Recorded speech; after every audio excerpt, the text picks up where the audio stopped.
Ce n'est ni Mars, ni un décor de science-fiction. C'est ici sur notre planète, en novembre de l'an 25, au cœur du secteur d'Orikiv. Là où s'étendaient champs et villages, il ne reste plus qu'un désert de cratères, de boue et d'eau stagnante. La nature a cédé, balayée par 2 années de combats sans répit. Sur une bande étroite d'une dizaine de kilomètres, tout a été englouti. Les arbres, la vie, les couleurs, tout a disparu, broyé par la guerre. Ici, la consommation de munitions dépasse de 3 fois celle de la Seconde Guerre mondiale. Chaque jour, le sol est labouré par un déluge de feu et d'acier. Si vous tentez de creuser, vous ne trouverez plus de terre. Sous vos pieds, 15 centimètres d'éclats et de douilles remplacent désormais l'humus. La vie s'efface, laissant place au métal, à la technologie, à la mort mêlée à la boue. Ce front n'a plus rien d'humain. Il ressemble à un cauchemar figé où progrès technique et destruction ne font plus qu'un. Le danger ultime, que tout cela finisse par nous sembler normal, qu'on oublie l'ampleur du bouleversement. Car cette transformation n'est pas une fiction, c'est la nouvelle réalité de la guerre moderne. Voyons comment ce No Man's Land est devenu le laboratoire glaçant d'un conflit du futur, où la victoire s'efface et où seule compte la capacité à survivre. Pour comprendre cette mutation, il faut d'abord revenir sur la mécanique implacable de la guerre d'usure à Orikiv. Quel rouage transforme ce secteur en zone d'expérimentation mortelle? Ici, le temps semble suspendu, mais la mort, elle, travaille sans répit. Sur les cartes, la ligne de front d'Orikiv paraît stabilisée. Pourtant, sur place, cette stabilité signifie un enfer figé. Depuis plus de 2 années, on s'entretue sur ce même bout de terre, ravagé par les bombes. La nature a disparu, remplacée par une boue grise saturée de ferraille et de cendres. Les tranchées sont devenues des strates d'histoire, superposant la souffrance. Les corps s'empilent, parfois sur plusieurs niveaux, les restes de l'an passé ensevelis sous les morts d'hier, puis ceux d'aujourd'hui. Évacuer les cadavres n'est plus possible. Chaque tentative s'achève par de nouvelles pertes. Ici, la mort règne en maître et la frontière entre vivants et morts se dissout dans la glaise. Il n'y a plus de blessés évacués, seuls comptent les pertes définitives, les disparus à jamais. La terre, saturée de métal, d'os et de souvenirs mutilés, n'est plus qu'un cimetière sans fin. Marcher ici, c'est fouler un champ de ruines humaines, où la disparition est soit la seule constante. Survivre ici n'a rien d'héroïque. Toute vie s'est réfugiée sous la surface. Les hommes vivent à 3 mètres sous terre, dans des abris creusés dans l'argile, protégés par quelques rondins. La hiérarchie ne dépend plus du grade, mais de l'accès à une lampe, à une ration, ou à l'entrée la moins exposée. Chacun lutte pour un peu d'espace, un peu d'air, un reste d'humanité. L'hiver ne laisse aucun répit. Dehors, c'est la mort. Dedans, c'est la fraternité contrainte et l'épuisement. Là où la guerre s'immobilise, l'humain se dissout. Peu à peu, perdre ses repères devient inévitable. On ne sait plus si l'on survit ou si l'on attend d'être la prochaine couche dans la tranchée. Le monde extérieur s'efface, remplacé par la peur, la promiscuité et une routine qui broie l'esprit. Mais ce n'est pas seulement la terre ou les corps qui s'effritent, c'est toute la mécanique de la guerre qui se disloque, engloutissant jusqu'au sens même de la survie. Orikiv n'est plus qu'une zone d'expérimentation pour une guerre industrielle où chaque ressource, chaque souffle est compté. Ici, la technologie et la logistique dictent la survie, redéfinissant chaque jour les règles du possible. Ici, les blindés ne survivent guère plus de 5 minutes.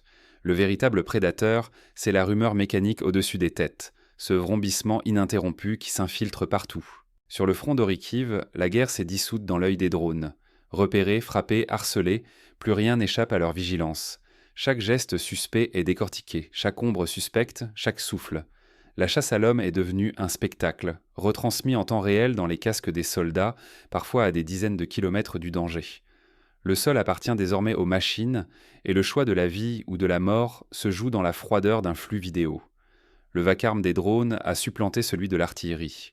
Leur nombre, leur rapidité, leur soif de destruction rendent la terre inhabitable, et le ciel fermé à jamais. Les chars, naguère rois, ne duraient plus que quelques battements de cœur avant d'être pulvérisés par un essaim invisible. Ici, la guerre n'a plus de logique. Pour stopper 2 blessés trop à 1, on sacrifie parfois 7 drones, chacun valant des centaines de dollars. L'équation vire à l'absurde, chaque tentative de secours, chaque mètre arraché coûte davantage que tout ce que l'on enseignait jadis dans les manuels. Les héros du front ne sont plus ceux qui avancent, mais ceux qui ravitaillent. Conducteurs de fourgons, véhicules rafistolés, réparateurs de fortune. Ils bravent la mort à chaque traversée, adulés pour avoir survécu à 3, 5, parfois 10 missions. Peu en reviennent. Les routes sont des pièges mortels. Le ravitaillement devient une course contre la montre et la mort. L'eau s'échange contre des munitions, un peu de pain contre un chargeur. Parfois, il faut filtrer la boue pour survivre à la prochaine attaque. On ne demande plus qui gagnera, mais qui tiendra jusqu'à demain. La logistique chancelle. Un camion manquant, un couloir coupé, et c'est toute une position qui disparaît, isolée, condamnée. L'usure morale est totale, le sens s'efface, ne subsiste que la survie immédiate. Mais même cette survie n'est jamais acquise. L'effondrement menace à chaque instant, suspendu au fil ténu d'un convoi ou d'une batterie. Chaque pas ici défie la mort. La terre, saturée de mémoire, attend le moindre faux mouvement. Le sol est devenu un piège mouvant, redessiné chaque nuit. Les mines, disséminées sans relâche, se cachent jusque sous la fureur des bombardements. Il n'existe aucun répit, jamais de véritable sécurité. À tout moment, l'ennemi peut déposer un nouveau piège, invisible, implacable. Les équipes de déminage n'offrent qu'une sécurité éphémère, presque dérisoire. À peine un secteur est-il nettoyé qu'un drone ou un infiltré y sème à nouveau la mort. Avancer coûte cher. Il faut sacrifier des vies précieuses pour grappiller quelques mètres. Chaque progression exige un tribut exorbitant, et le terrain regagné peut à tout instant redevenir fatal. Même les tranchées sont des labyrinthes de fatalité. Chaque année, les couches de guerre s'accumulent. Les morts d'hier deviennent le remblai d'aujourd'hui. Il n'y a plus de héros, seulement des survivants qui apprennent à deviner si leur prochain pas sera le dernier. Bientôt, une autre menace s'installe. L'hiver approche, inexorable. La boue deviendra glace, les blessures viendront aussi du gel. Survivre signifie désormais résister au froid, à l'obscurité, à la faim tapie dans chaque abri. La guerre des machines s'efface devant celle du climat. Mourir d'une mine ou d'une balle devient routine, alors que l'ennemi le plus cruel, c'est la nuit, le souffle glacé, l'espérance qui se brise sous la neige. Ici, il n'y a ni victoire ni délivrance, juste la lutte pour survivre un jour de plus, jusqu'à ce que la terre décide du sort de chacun. Mais au-delà de l'hiver, une autre transformation silencieuse s'opère dans les esprits et les corps. C'est le front invisible, celui de l'épuisement et de la résilience. Quand la technologie échoue, il ne reste que l'instinct et l'attente interminable de la prochaine aube. Dans cette guerre, les hommes se fondent dans le décor, broyés entre la froideur des machines et la répétition du cauchemar. On croyait que les drones, les capteurs, l'intelligence artificielle offriraient un avantage décisif. Pourtant ici, chaque avancée n'est qu'une illusion vite dissipée par la prochaine frappe, le prochain bourdonnement létal. La guerre moderne déshumanise, elle déçoit et consume. La force mentale supplante la force physique. Tenir, survivre, ne pas sombrer dans la terreur. Dans les tranchées d'Orikiv, la solidarité devient le dernier rempart contre la folie. L'équipement ne protège plus, la logistique s'effrite, alors on s'accroche à l'essentiel. Survivre, aider son voisin à passer la nuit. Le sens de la guerre s'efface lentement, dissous dans la boue, les ruines et la répétition des jours sans fin. Ici, il n'existe aucune conquête durable.